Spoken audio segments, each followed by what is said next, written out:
আজ অষ্টম দফার প্রার্থী তালিকা প্রকাশ করেছে বিজেপি। দুটি কেন্দ্রের প্রার্থী তালিকা প্রকাশ করা হয়েছে, বীরভূম এবং ঝাড়গ্রাম।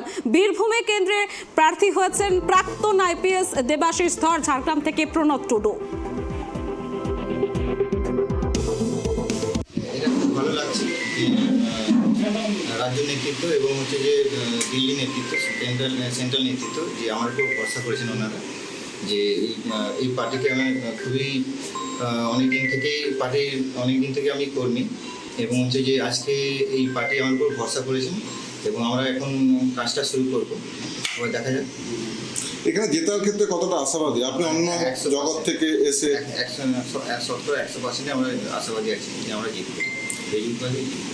হঠাৎ ডাক্তারি পেশা ছেড়ে রাজনীতিতে? হ্যাঁ, ডাক্তারিতে একটা লিমিটেড একটা কাজ করার সুযোগ থাকে, কিন্তু হচ্ছে যে পলিটিক্সে মানে আমাদের এই বিজেপি পার্টির মাধ্যমে আমরা আরও বেশি করে সময় পাবো এবং আরও বেশি করে অনেকটাই আমরা এই সমাজের প্রতি কাজ করতে পারবো।